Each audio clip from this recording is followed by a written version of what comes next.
Okay, for a cue tip, I thought the ideal shot for someone who I regard as the best player in the world with the rest was to take us through it and tell us how you play these shots. It's not the easiest thing to use. What I think is, what I admire about you playing with the rest is you play with virtually the same cue action as you do when you've got your bridge hand. I think a lot of players, when they use a rest, I did myself. I was like this, my waggles. It wasn't the same waggles as when I had my hand on the table.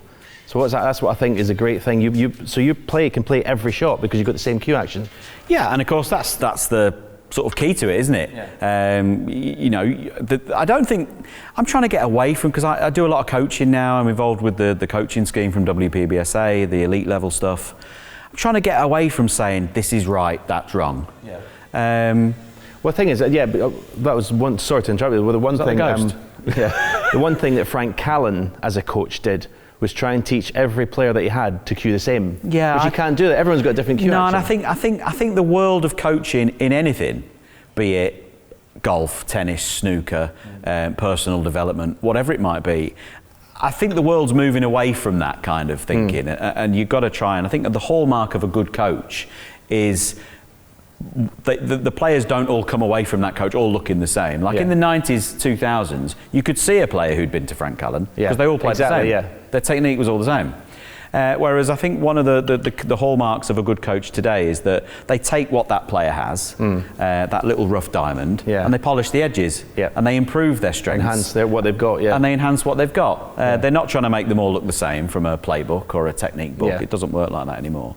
So I'm trying to move away from what's right and what's wrong. You know, if you can keep your normal cue action with, that you would have on the table and bring that into the rest, you give yourself more potential for what shots you can play. Yeah. I see people, as you said, they have quite a long, languid action in play, and then they get with the rest and they go all close. They go a bit jabby, that's what I did. And it's almost like they're just anxious about using it. Of course, there are players in the history of the game who couldn't use this, who the fear of using it curtailed their career. Yeah. They literally got the yips with it. Yeah, Tony Drago was one. I remember.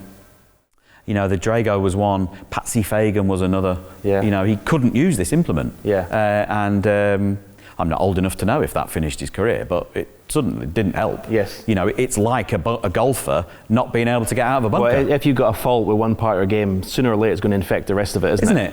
And from a positional point of view, I know a lot of players who they'll be in play and they will play the wrong positional shot because they know the next shot they're going to have to use the rest. Yes.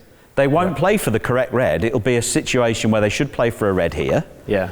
They should move one red, leave the cue ball here for another red. But because this shot's got the rest involved, they back away from playing what I think's the correct shot. And their break ends at 50 or 60 because they bottled out of playing the shot. Sure.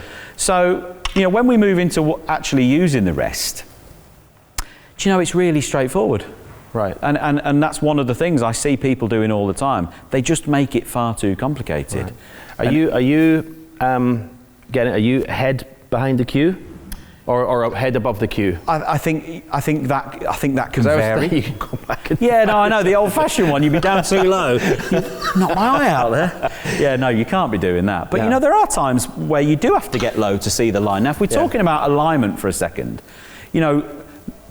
just pure logic would dictate using the rest ought to be one of the easiest shots in the game because you've got the entire line of the shot in front of you. Right. You should be able to line up spot on. Yes. And tell whether you've got the whole 58-inch piece of wood. Because normally you're right up here. Normally you've only got this much time, this much distance to check line. Whereas this shot, you've got the whole line in front of you. I was taught, some very simple rules with the rest. Keep it simple. Mm-hmm. Again, I use a lot of golf analogies in my snooker coaching. You're in trouble. Just get out of trouble. Right. You're already using an implement. Yeah. Just make it as simple as you possibly can. Don't do anything too complicated. Right. So for me, I'm going, right, let's play the red and screw back for the yellow. Right. I run my normal sighting points. I pick the part of the pocket. That tells me what part of the red I've got to hit. And now I can see the line of the shot. Right. I come in and there's 2 or 3 basics. Right. Rest down, a nice distance from the cue ball. Because some people hold the rest with their some people are like this. Yeah. Some people to rest it if you can rest it on the table. If you can, get the rest on the table, get your hand on top of it and get it out of the way. Don't have it underneath you like this. You know, it's just too complex. There's just too much going on. On and away. Right. That's tip number 1. Tip number 2, how do you find the distance from the cue ball to have? Some people have it too near and some people have it too far away. Right. If you have it too near, one of the problems that creates, there's 2 problems. 1, you can't take the cue back far enough. Yeah. And 2, the angle of attack for the cue is too steep. Right. Because you're too near. Yeah. So it's very old-fashioned. This is in an old Joe Davis coaching manual from like 1936. Right.